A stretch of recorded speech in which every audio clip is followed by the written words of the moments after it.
It is Wednesday. That means it's time for Huddle Up. No Bucky Brooks this week. JP Shadrick with you in London. John Oehser, as always, our special guest today, the voice of the NFL in the United Kingdom.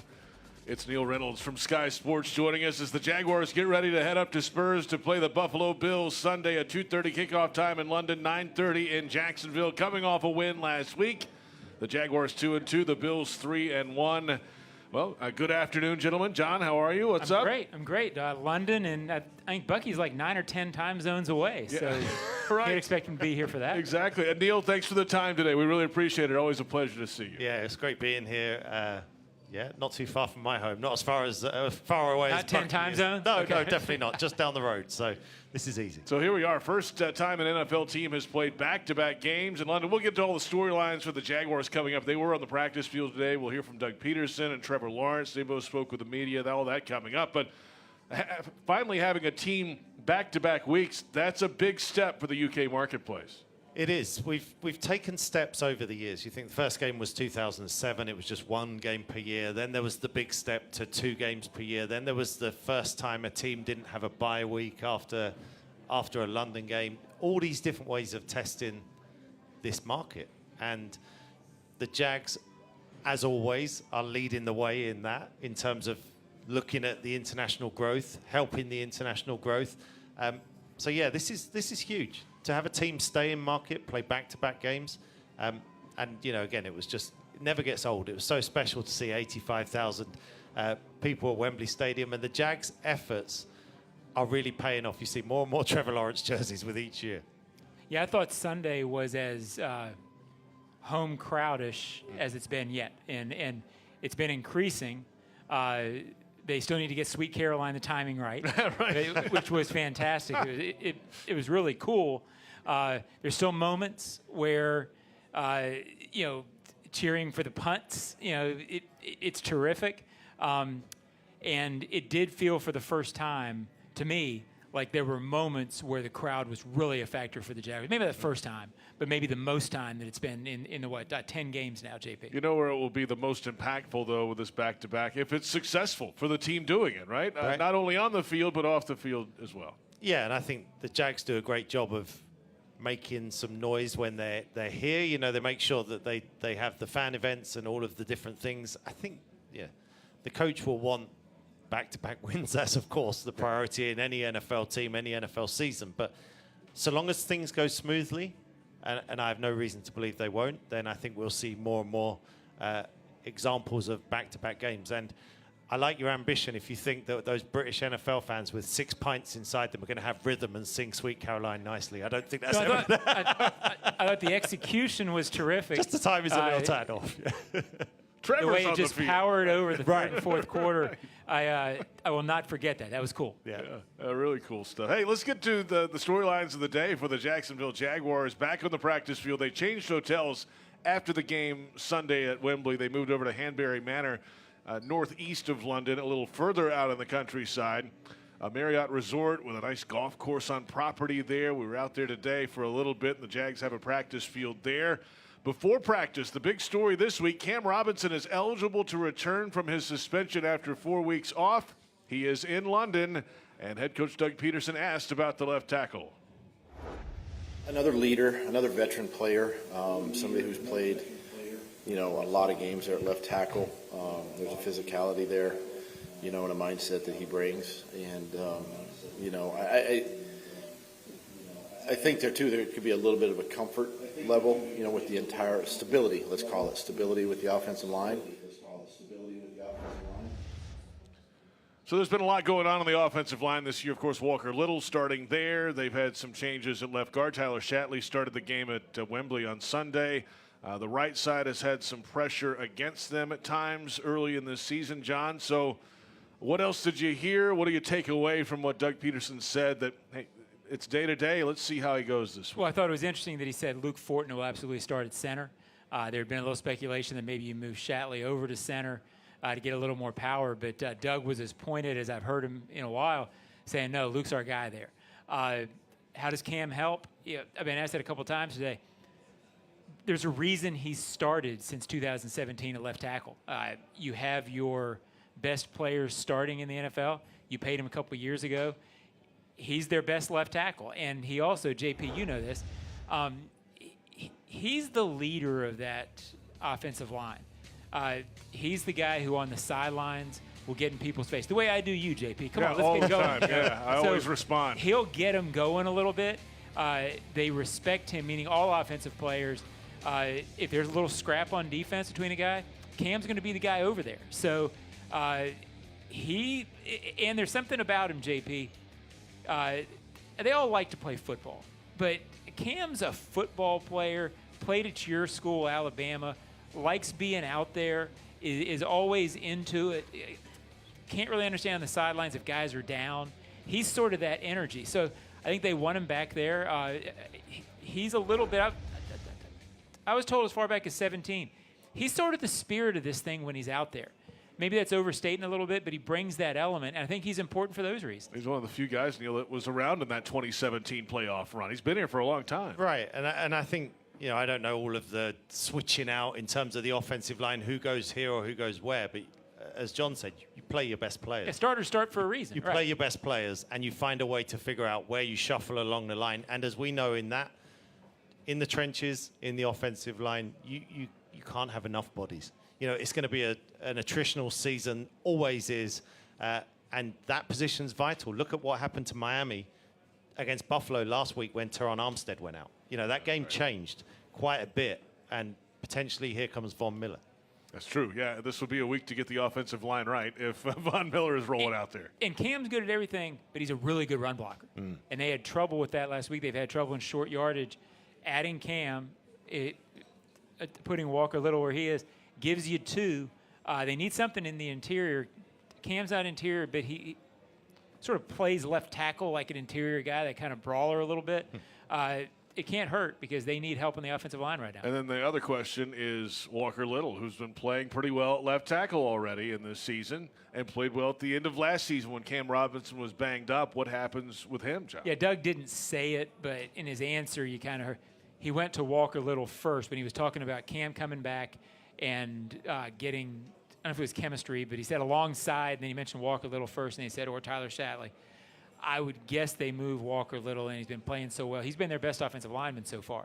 So you're in a little bit of a dilemma. You would love if Cam played a different position, and you leave Walker Little. Cam's always played left tackle. Walker's moved around a little more.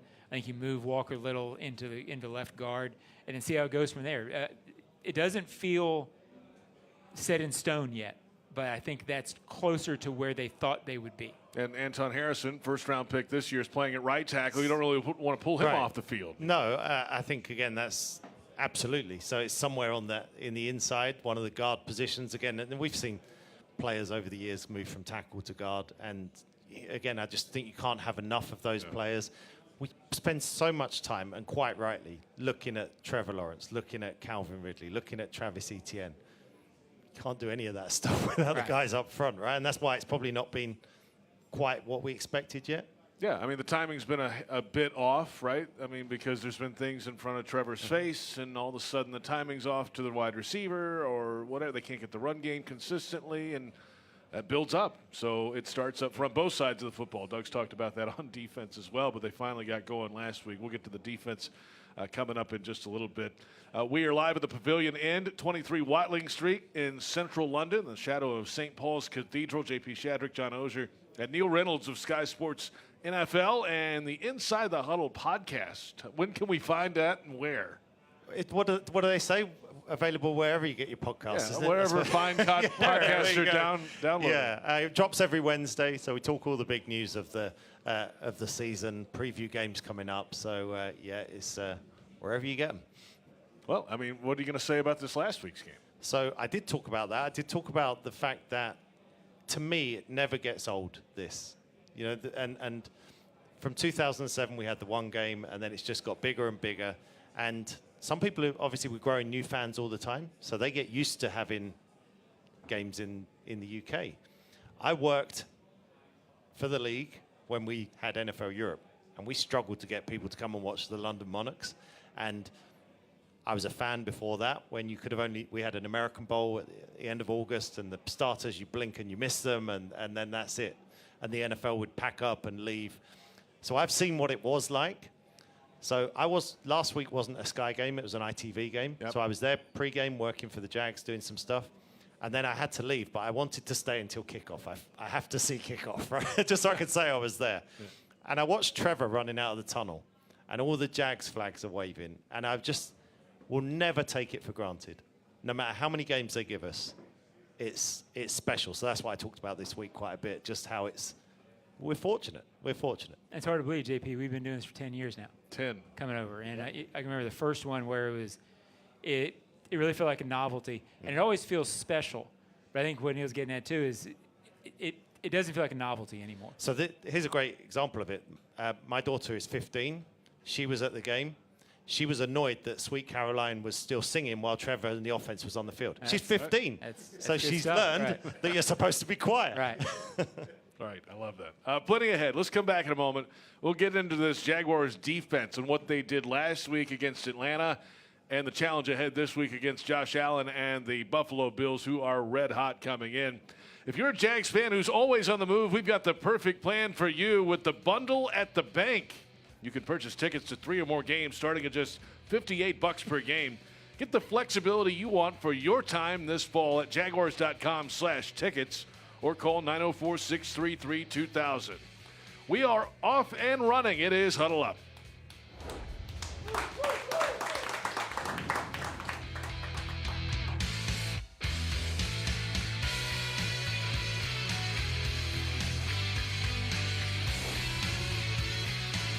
Hello, I'm Dan Fields, and we have some great news.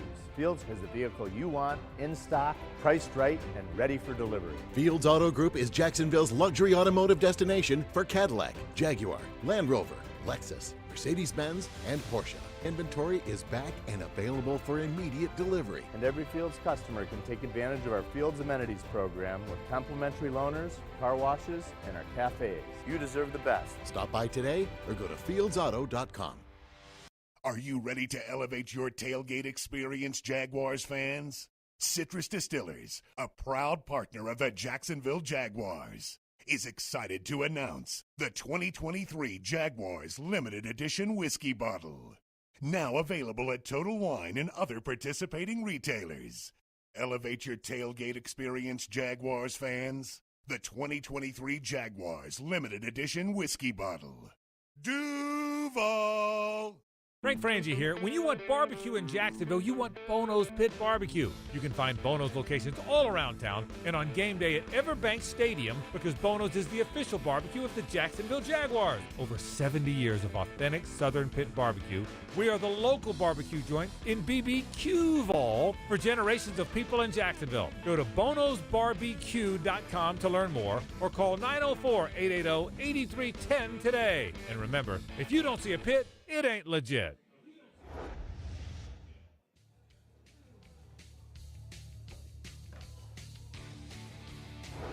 He's a great player, obviously. We played against him 2 years ago, and I remember going into that game and just the threat that he poses.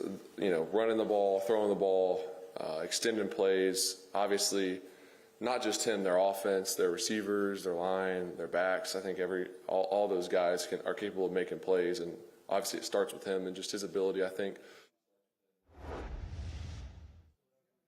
Trevor Lawrence earlier today after practice at Hanbury Manor. Welcome back to the Pavilion End Pub, Watling Street, Central London. It is Huddle Up without Bucky Brooks today. He is in Los Angeles.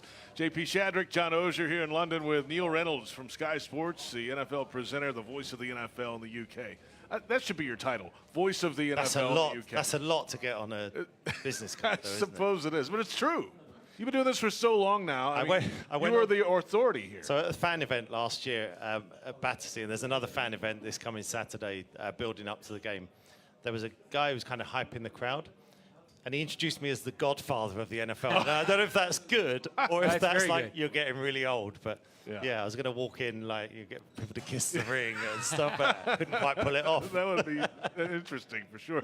Hey, coming up, we'll have some an opportunity to ask some questions. So I have some questions ready back in our audience here. Thank you all for coming today. We really appreciate it, getting ready for this ball game coming up. And we just heard Trevor Lawrence here talking about the Bills quarterback, Josh Allen. And it is, he's red hot right now. A perfect passer rating last week in the Bills win over the Dolphins. The first time that an NFL quarterback's had a perfect rating since 2020. Tom Brady did it that season against the Lions. It's been a little bit, but he was efficient. He had 5 total touchdowns in the game, 4 through the air, 1 on the ground. He's big, he's mobile, he's got the big arm. And, yes, this is a different challenge, I'd say, than the Atlanta Falcons last week, John. Well, it's sometimes it starts feeling like team's year. And, I know it's a Jaguars show, but to me this is starting to feel like a year where the Bills might be really special. And that's sort of obvious. You scored this many points. But nobody's really talking about them a whole lot in the offseason. Remember, JP? Everybody's talking about the Jets. Remember the Jets, Jets, I do. Jets. That was a while ago. That was the whole thing. And then they come out and they lose the opener, and then all of a sudden everybody's talking about the Dolphins. Well, the Bills are the second highest scoring team in the NFL, only 11 points behind a team that scored 70 one week. So this team is really going. I think they are emerging as the AFC favorites. It's a week-to-week league, so hopefully we're not saying that Sunday, JP, but I think the Jaguars need a defensive game. They're not going to hold them to 6 like they did a couple years ago, but they need that thing where if Bills Josh Allen has a kryptonite, it's that every few games he'll sort of all of a sudden have brain fades and where there's picks and there's mistakes. I think the Jaguars hope, and this is not a wing and a prayer, the Jaguars are a really good turnover-forcing team. It's become the identity of their defense. Yep. They have forced turnovers, forced 3 in 3 to 4 games this year. The other ones they had none. They ain't winning if they get none. They need 2 or 3 in this game to beat the Bills. Got to take it away, Neil, from this guy. And I know you had a chance to visit with really both Josh Allens this summer. Let's talk about the Bills' Josh Allen first. What stood out about that conversation with him? Motivation. So they've been kind of crowned in various preseasons in recent years. And as John mentioned and alluded to, this preseason they were kind of not written off, but they were overlooked. A little bit, yeah. We heard about the Super Bowl window is starting to close. What happened to them at home against the Bengals? Josh Allen believes they've got the strongest roster since he's been there. I think they've taken that little chip on the shoulder, which they couldn't use necessarily in previous years. Certainly, I felt that was a significant factor against the Dolphins last week. All the world was talking about was Miami's 700 points, 700 yards. That would have been quite impressive. I mean, they were close enough. 726 yards and 70 points. That's all they were talking about. So the Bills really made a statement. And I think last week was your kind of classic Josh Allen highlight. If you're going to have one that shows everything that's good about Buffalo's Josh Allen, that was it. As John said, though, if you get some pressure on him and he starts to feel like he has to put the game on his shoulders and play hero ball, he will give you chances. Yeah, that's the hope. Yeah, and remember you referenced that game back in 2021, the first Josh Allen Bowl, where the Jaguars' Josh Allen went off in that game. It was a 9-6 final. Jaguars won the game at the bank. Jaguars' Josh Allen had 8 tackles in the game. He had a sack. He had an interception. He had a fumble recovery. He did everything but collect tickets that day, I think, at the gate coming in. And you need another Josh Allen Jaguars day to get this done. Yeah, that may have been, I've been doing this a while, may have been the most improbable upset I've seen in a while. That was the Urban Meyer year. The Jaguars were not a good team, and they were sort of a mess. The Bills were good and couldn't do anything. The Jaguars had a couple stops. They got the breaks that you need in that kind of a game. But it was Jaguars linebacker Josh Allen's day. The good news is, as good as he was that day, and that was his career day at that point, he's had a couple of them this year. So it's not out of the realm of possibility that he could get a couple sacks, impact this thing. I think he's got to have the other day, you could tell early Josh had a big sack, and it energized everything with him. I think you need that in the first couple of series from him this week. To sort of get the guys going to say, okay, this is going to be Josh's day. Now let's support it. It's a big task, but Josh Allen, Jags Josh Allen, is the key. Yeah, and Neil. I was smiling when you said about Josh Allen against Josh Allen because Jags Josh Allen, I've been on tour with the last 2 summers, the player tours around the UK and Northern Ireland. And the first one of those was we talked about the game against the Bills. And, I mean, talk about players getting their motivation any way they can. Jacksonville's Josh Allen is genuinely annoyed there is another Josh Allen in the NFL. He actually used it as motivation. He told me, he was telling me, I kind of started to go there as a joke. And he was like, no, I'm Josh Allen in the NFL. I mean, talk about find your motivation. But he will be up for this game for the weirdest of reasons, and one of them is because there's another Josh Allen on the field. The Jags win. He might go taunt Josh Allen's parents for naming him that. Yeah, why not? Yeah, I was here too. Where you get it. I was here too. This is Huddle Up from the Pavilion End, Watling Street in central London. JP Shadrick, John Oehser, and Neil Reynolds of Sky Sports joining us here on the show today in the pub. And let's get a little deeper into this Jaguars defense and the effort last week against the Falcons. Now, it's a Falcons offense that is run heavy, tight end heavy. They don't have real explosion on the outside. They've got a young quarterback. However, the Jags defense got it done. 4 sacks total, 3 of those from Josh Allen, the other from Trayvon Walker, 3 takeaways in the game.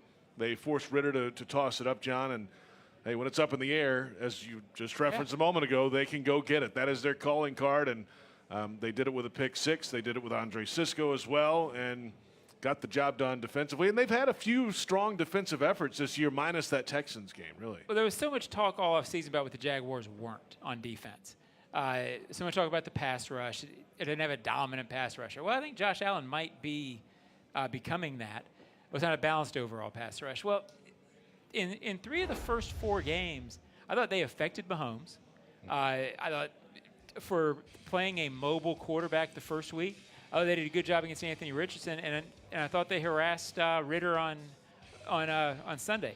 I don't think they're the league's best pass rush, but this is a defense that, except for about a 3 or 4 game period last year where things in October were just sort of not clear for this team, it has consistently produced turnovers at a high rate. 4th in the league last year, 4th in the league this year. I've said the stat over and over this week. 9 turnovers this year. Until they stop doing it, they are a good turnover-producing team. I think that's what you have to accept their identity is. They're not Blitzburg where they're going to get 70 sacks, but they are turnover town, JP. How about that? Turnover town. You just make that up? How about that? Well, That should go on a T-shirt. It's why they pay me the bucks.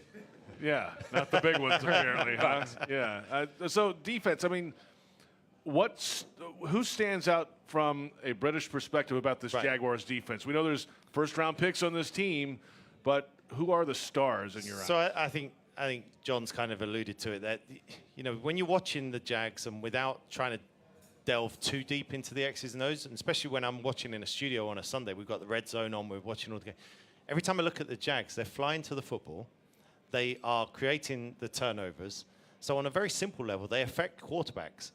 So I think it is Josh Allen. I think Oluokun in the middle kind of hoovers up everything, all the tackles. Yeah. But then even on the back end, like Andre Sisco is a ball hawk. And I think Rayshawn Jenkins actually, he doesn't ever look like the biggest of players, but he packs more of a punch than you would think. He has not much fear in there. Fearless player, absolutely. So I would say the way I would describe it is that they catch your eye. They catch your eye with that kind of energy. And that sort of, we had the game against the Chiefs on Sky Sports. That was one of our main games. They had the Chiefs. Yeah. They had Mahomes. They just didn't finish on offense. But defense, you'd say, well, is that everything we could have hoped for in that game? And it was. Yeah, they're an interesting defense, JP. We talked about it last year. They, I don't know if they're great, but they believe they're great. And they play like it. And they don't ever... Like last year, so many games, they're behind by 10, they're behind by 12. Maybe they give up a big play, but they keep playing. The Tennessee game at the end of last year where they got the big play at the end. The Dallas game where they gave up, 34 points, pick 6 in overtime. That theme went throughout their season.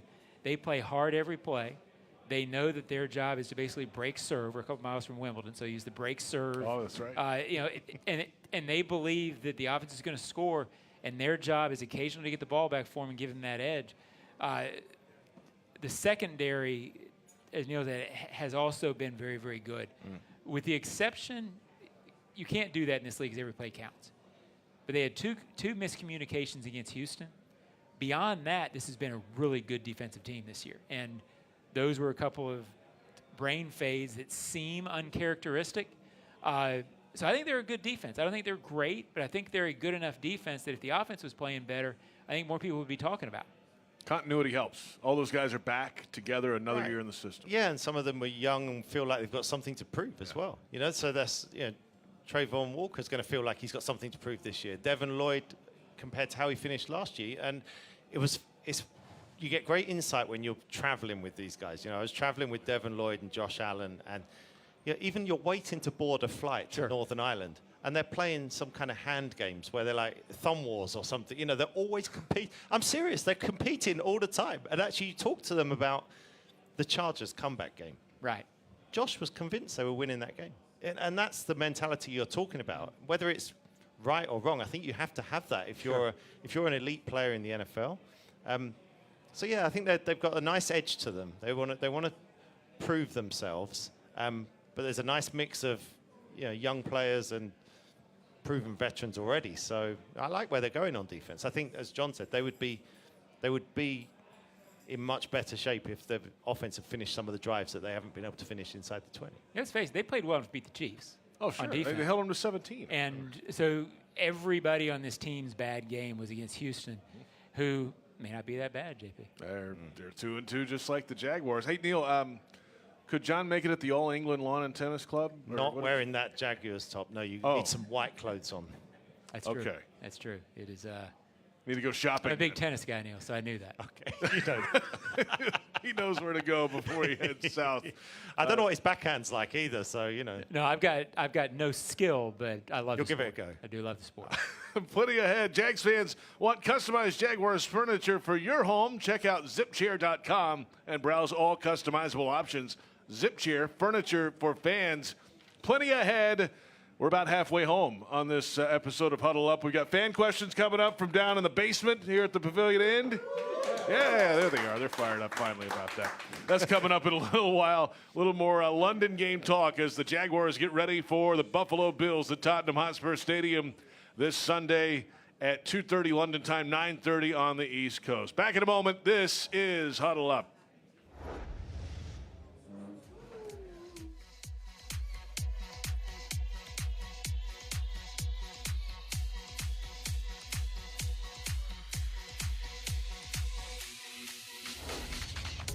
Hello, I'm Dan Fields, and we have some great news. Fields has the vehicle you want, in stock, priced right, and ready for delivery. Fields Auto Group is Jacksonville's luxury automotive destination for Cadillac, Jaguar, Land Rover, Lexus, Mercedes-Benz, and Porsche. Inventory is back and available for immediate delivery. And every Fields customer can take advantage of our Fields Amenities program with complimentary loaners, car washes, and our cafes. You deserve the best. Stop by today or go to fieldsauto.com. The kick is up. It's good! Score winning sub deals this Jaguars regular season at Firehouse Subs. Get 2 medium subs for just $10 after any game when the Jaguars kick a field goal of 40 yards or more. It's a bold deal for the bold city. Sign up at firehouseSubs.com/field goals for Firehouse for offer details and to automatically receive this offer when you use your Firehouse Subs rewards account. Redeemable only at participating Jacksonville and Orlando area restaurants. Only available on the Firehouse Subs app and online ordering. Your hometown gate now has more ways to save. Introducing My Gate Rewards, a new loyalty program with member-exclusive savings and fuel discounts. Earn points on in-store purchases, take advantage of special offers, and save on products you love. Score free coffee, fountain drinks, pizza, and soft serve with Gates frequent shopper clubs. Then use your points on savings at the pump. Download the My Gate Rewards app in the App Store today or ask a store associate for more information. Go from good to Gate.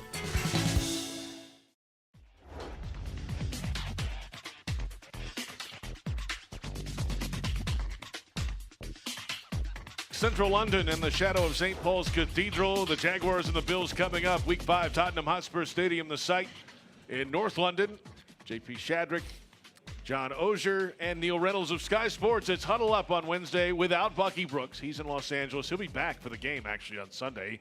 Came for the game. International Buck. Flew all the way back to L.A. to do work all week. And he's flying back again, I think, on whenever he's flying back. Ahead of Sunday at 2:30. He might walk in at like 2:29. Does he like coffee? That's what he does. Does he like coffee? He's about to. Yeah, I think he's going I think. Whether he likes it or not, he's going to get a whole bunch of it. He's going to get it some way, that's for sure.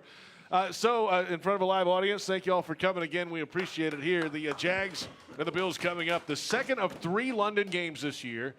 NFL has the deal with Spurs for 2 games per year minimum there at that stadium. The Jaguars have their deal directly with Wembley, and now there are 2 Germany games on the docket as well. The Mexico game is out for the foreseeable, year or two because of the renovations down at Azteca, so they've got to get another game in, and those sold out in a hurry. But this is trending in a big way in Europe right now. Yeah, I mean, if you look at how quickly the games sell out, and we had 3 games back to back to back. That's kind of testing the market as well and testing the fans, because fans come from all over the country, and it's not always easy to get to a football stadium and get yourself there and buy the tickets first of all.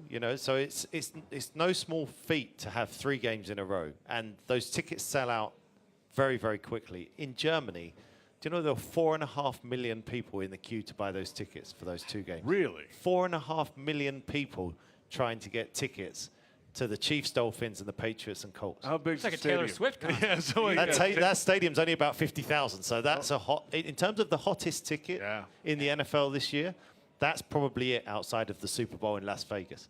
So you look at the success, and it starts at the gate, and then it's how the teams are looked after.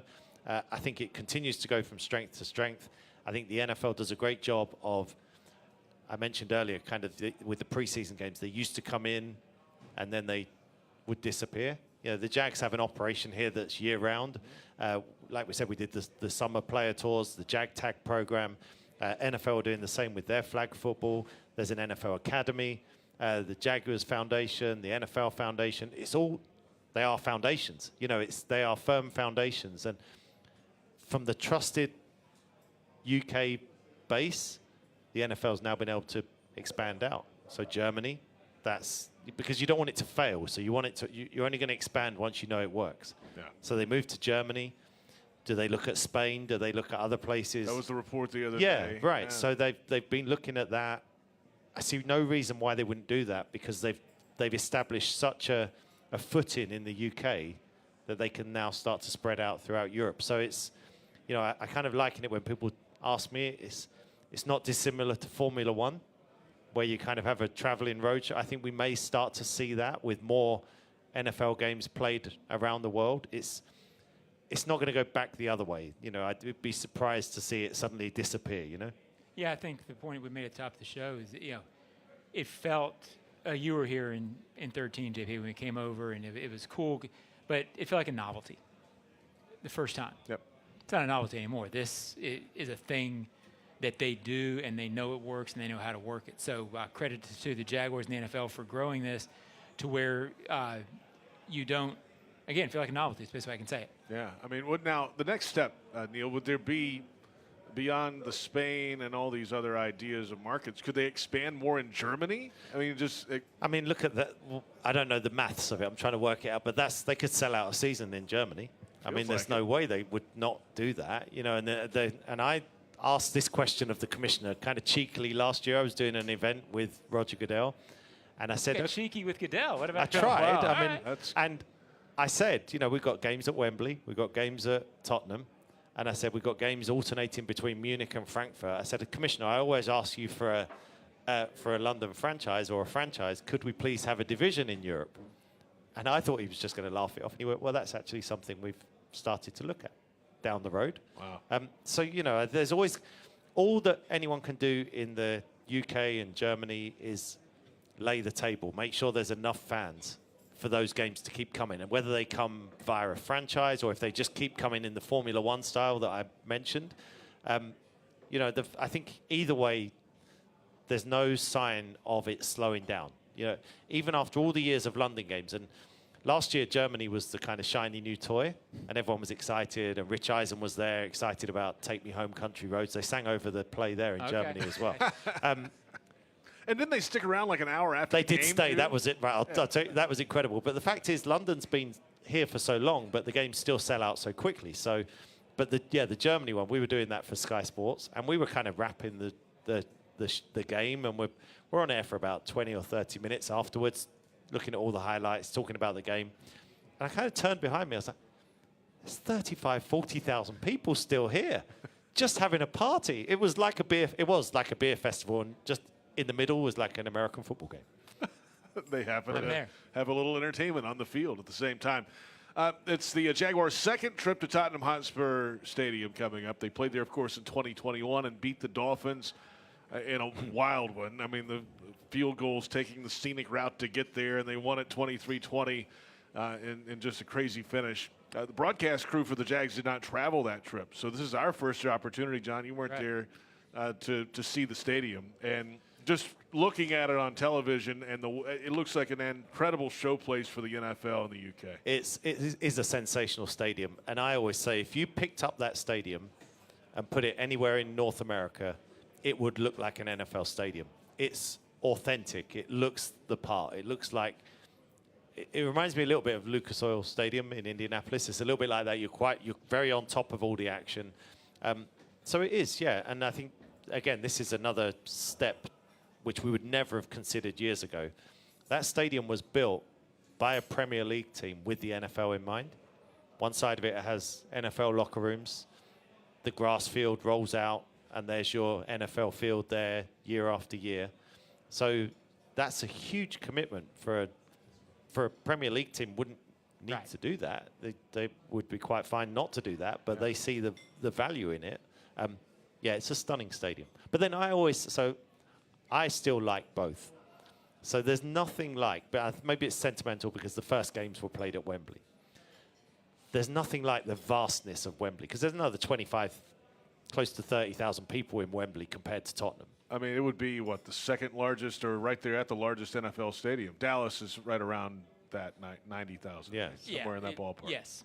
Yeah. So to have both is offers different experiences, and just the view of Wembley packed to the rafters looks amazing. But yeah, you never get over that. Right. JP, we've seen it, what, nine times now. Yeah. And you never get over the bigness and the history of the place. I mean, when just coming up either in a car, which is going to take you forever to get to Wembley on game day in a car. However, I've done it before. Or the train, the overground, the National Rail, or whatever, gets you off at the Wembley Stadium. When you first see that arch on the horizon, you walk up Olympic Way. Yeah, you know you're seeing history. Come on, like the whole world's watching this game because of the time it's on, and the East Coast is the morning, the West Coast is early morning, but they might be up. Then even into Europe and going far east, the game is available, and that's a pretty incredible thing. That's the other thing when you talk about the appeal of these games internationally and especially in Europe. You've opened up a whole new TV window in the US. You've got football at breakfast time. And in Andy's room. Yeah, apparently that the as Toy well. Story. That was I'm a bit old-fashioned, and I'm a little bit like, oh, what are they doing now? That was cool. It was really cool. That was really cool.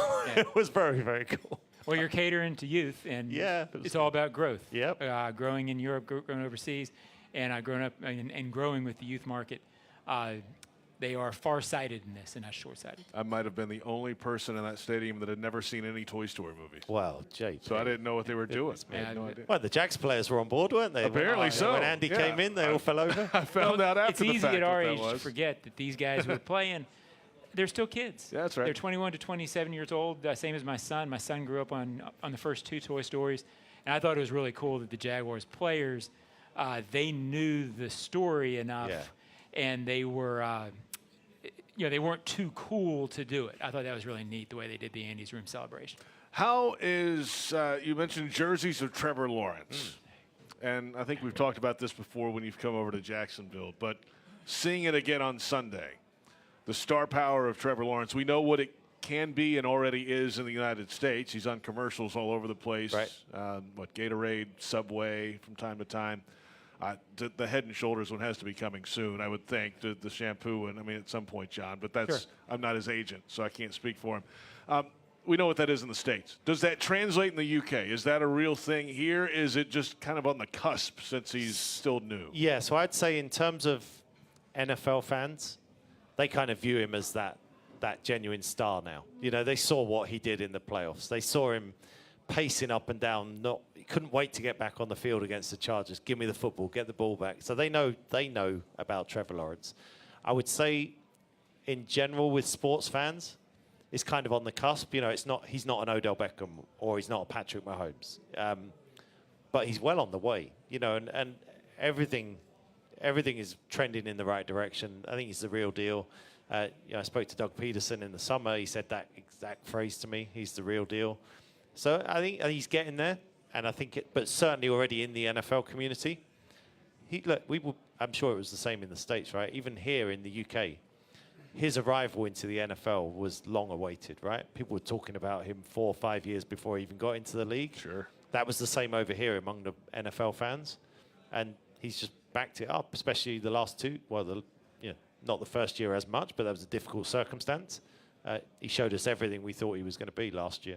In a big game, I don't know if it's fair because I don't know if the Jaguars' offensive line-wise, is quite ready to let Trevor do this yet. But playing a big-time quarterback, I know they don't play each other, but measuring stick games like this, JB, at some point he's going to outplay one of these guys in a game and give himself that moment. It'd be great if it was this week. Again, I don't know. The Jaguars offense needs to take a step for him to do that this week. But it's an opportunity.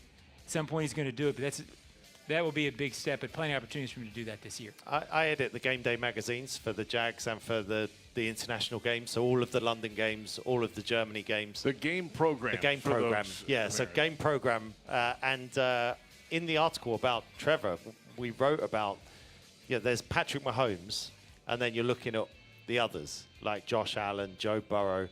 I genuinely believe Trevor is in that group, and you only sort of stay in that group. You start to knock each other off every now and then, right? So you've got to have those kind of wins against those elite quarterbacks. I do believe he can be in that group. I think there's Mahomes, who's the gold standard, of course, with everything he's achieved. Well, Mahomes had to finally beat Tom Brady and those guys to kind of jump into that echelon. Yeah. So I think, but Trevor's in that conversation with all those really good quarterbacks in the NFL. All right, we'll come back in a moment. Our final segment ahead. The floor is open for fan questions. If you want to come join us in the final few moments, we'll get our final thoughts ahead of the Week 5 matchup, the Buffalo Bills and the Jacksonville Jaguars, coming up at Tottenham Hotspur Stadium this Sunday in London. And this is Huddle Up.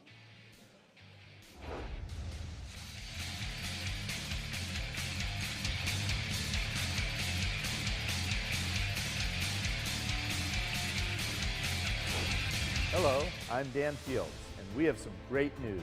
Fields has the vehicle you want, in stock, priced right, and ready for delivery. Fields Auto Group is Jacksonville's luxury automotive destination for Cadillac, Jaguar, Land Rover, Lexus, Mercedes-Benz, and Porsche. Inventory is back and available for immediate delivery. And every Fields customer can take advantage of our Fields Amenities program with complimentary loaners, car washes, and our cafes. You deserve the best. Stop by today or go to fieldsauto.com. Are you ready to elevate your tailgate experience, Jaguars fans? Citrus Distillers, a proud partner of the Jacksonville Jaguars, is excited to announce the 2023 Jaguars Limited Edition Whiskey Bottle. Now available at Total Wine and other participating retailers. Elevate your tailgate experience, Jaguars fans. The 2023 Jaguars Limited Edition Whiskey Bottle. Duval! Frank Frangie here. When you want barbecue in Jacksonville, you want Bono's Pit Barbecue. You can find Bono's locations all around town and on game day at Everbank Stadium, because Bono's is the official barbecue of the Jacksonville Jaguars. Over 70 years of authentic Southern Pit barbecue. We are the local barbecue joint in BBQval for generations of people in Jacksonville. Go to bonosbarbq.com to learn more or call 904-880-8310 today. And remember, if you don't see a pit, it ain't legit.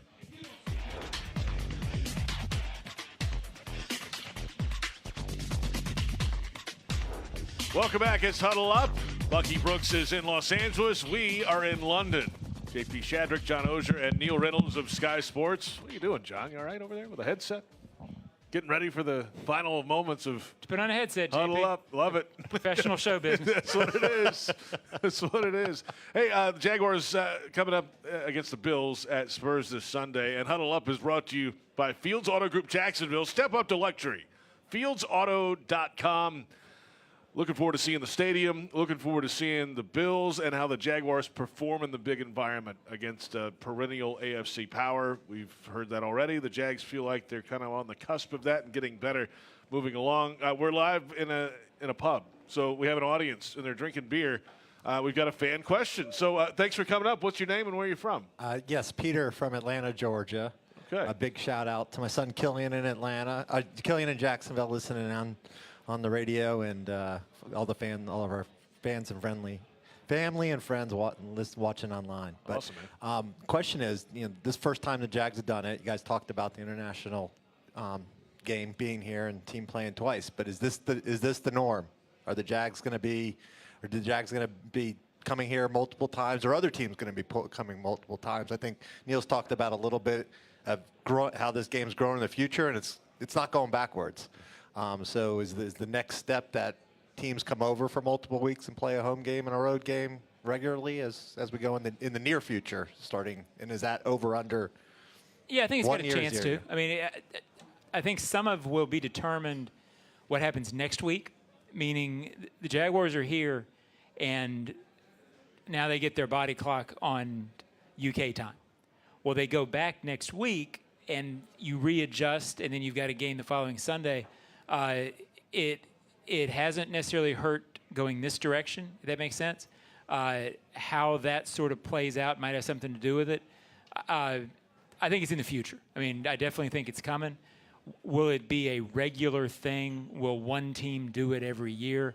I don't know if it'll be that much into the routine, but if it starts to feel like it makes sense, meaning if the Jags come over here and do it, and they're like, hey, it was just like preparing for a regular game, no real kickback on the back end, then I think I think teams would be open to it, because the big reason that more teams don't want to do two over here is because you don't want to give up two home games necessarily. Like a lot of teams don't want to give up home games in the gate. Well, if they're already giving up one, would they be amenable to being the road team in the next one? I've got to think they would, JP. Yeah, I mean, Shad Khan, I think there was an article I read today that mentioned, hey, if it works well and all those metrics are right and the money's right on the home game and the success in the field and everything, why wouldn't you do a home and road? But this is the big test coming up this week, Neil. And I think from Shad Khan's perspective, I don't know if he would necessarily like all these other teams on his turf, so to speak, in the UK. And right? the NFL would love that if teams start getting territorial about it and wanted to be the ones that are coming back time and time again. I think if it happens, I think the Jags are going to lead the way on it. I think a lot of teams are bending that. I think a lot more teams are looking at the Jaguars saying they had the right idea. How do we sort of you saw the international territories this summer. Yeah, I think a lot more teams are gearing toward that now. And that is, I think, in essence, the global markets program, which is where teams have the rights to market themselves in certain countries. Those teams are all looking at what the other teams are doing. What are the Jags doing in the UK? Well, what are the 49ers doing? Okay, well, let's have a look and see what the Bears are doing. Well, the Bears are doing that. Well, we're going to try this.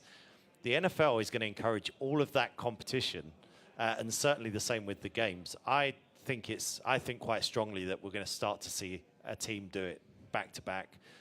Wembley allows that opportunity, so the team doesn't have to come to Tottenham both times. I think we're going to see it quite a lot. Thanks for the question. Appreciate it. Thanks for coming over, too. It was a pleasure. I think this weekend I'm going to bring my bingo card with NFL jerseys to the game. You'll see some obscure ones. Make a drinking game out of that one. So. Enjoy. Thanks a lot for the time. Guys. Appreciate that. Looking forward to the game, of course, this week. It is an interesting thought because, I think the Jaguars added the Republic of Ireland as one of their places they can go out and do some advertising, some community aspects, things. They're going to start building on that. I think them and the Steelers are involved in the Republic of Ireland. The Jaguars were really kind of the first to commit to the UK, and that whole program has kind of changed the whole dynamic for teams throughout Europe. Right? Yeah, I think it's led the way. It's encouraged other teams to kind of look and see what the Jags UK team are doing here on the ground, whether that be week to week or year in and year out. I think it's certainly plenty of competition there amongst the teams, and I think actually I think there's less trepidation about that going back part now. Certainly from an NFL league point of view, they believe teams can do it because you get back to the US probably from a UK game now. Their lunchtime kickoffs in much better shape than if you're coming back from Seattle or San Francisco or some other places in the US. So it's not quite as big a deal. You remember when the Jags first came, they would play on a 6 o'clock kickoff, so they couldn't get out necessarily that night. Right. So then they leave. Oh, on the we're aware, Neil. Right. Yeah, So I remember. now it's probably wheels up by 7 p.m. Yeah.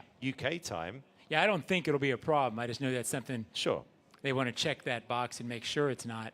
I'm with you. I think it's coming. I don't know if there will be a team that routinely does it all the time, but I think various teams will definitely do it. All right, let's wrap with our final thoughts about the game this Sunday. The two most frequent international travelers in the NFL. The Jaguars playing their 11th international game this Sunday. They are 5-5, all games here in London.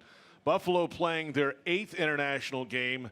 They are 1-5 in Toronto all time and 0-1 in London. That loss, of course, against the Jaguars and the great Blake Bortles comeback game, back and forth. Alan Hearns diving into the end zone. That was a brilliant game. It was, well, the Jags had a big lead, blew the lead, and then rallied back to win at the end. Alan Hearns told me the following summer, I don't know if you guys knew that, because he dived into the turf, came up with all the classic old shot with all the bits of grass hanging in the helmet.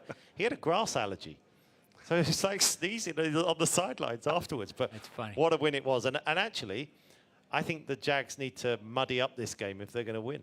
Make it a bit ugly, like they did when they beat the Bills before. Maybe the Bills have some grass allergies. Yeah, maybe so. Well, it's a natural turf. Maybe they have some turf allergies. Yeah. Hey, so, 7th NFL game at Tottenham Hotspur Stadium. The first London game, that's a rematch of a London game before coming up. That's the game we talked about. And it's the Jaguars' first game as the designated road team in any London game. So you think they muddy it up, run the ball, play good defense? Yeah, I think especially defense. We'll see what difference, if there's differences along the offensive line. I think it's a huge challenge. And I think if the Jags don't get this one, it's not a massive setback on the season because that AFC South is up for grabs. But if you're looking bigger picture, it's the Jags team that went to the final 8. Right? This is a Jags team that's got to start knocking off those. You had Kansas City on the ropes, and you kind of let them off the hook. So it's a huge game from that aspect. I still think Buffalo probably just a bit too powerful. But if the Jags are going to win, they're going to scrap it out a bit. So at some point, if you're the Jags, at some point when you're trying to ascend, these are ascension games. These are Saban games. And like Neil said, it's not must win. If they lose, they're 2-3. They have the Colts the next week. You can get right back in that mix, and everybody's 2-2 in that. They can breathe a little easier, but if they're going to be what they want to be, at some point they got to start winning these games. And, before the season, everybody said, well, they don't have to play the Bills at home. This is one they ought to be able to go get. Looks tougher now. I'm with Neil. I think it's a big ask the way the offense is playing right now. But, JP, at some point, I think anybody watching the Jaguars believes that the offense is going to struggle all season, right? I mean, I think they're going to get it. If they get it this week, there's a shot. Especially, I mean, if you look at Buffalo, it's huge. We haven't really talked about that. Tre'Davious White. Oh, yeah, the corner, yep. Calvin Ridley. Christian Kirk, Evan Ingram. If they have time to get it to them. Yeah. So that we know, I agree with you, John. This is an offense that everyone's kind of salivating about in the summer. It can still be that, and if it's that on Sunday. Are you ready to lock it? A Jags win? Well, I've twisted myself around all over the place. No. Now you're like, maybe if they could do it. JP, I'm perfectly comfortable sat on this fence. It's lovely. Okay. Well, I don't want to come out. I don't want to come on your show and flat out pick the Bills. So the best I can do is sit on the fence. No, I think it's very fair to say the Bills are favored. In the way the Jaguars have played, it's hard to pick them. We keep waiting for that breakout moment. When it comes, they're going to be tough. Maybe it comes this week.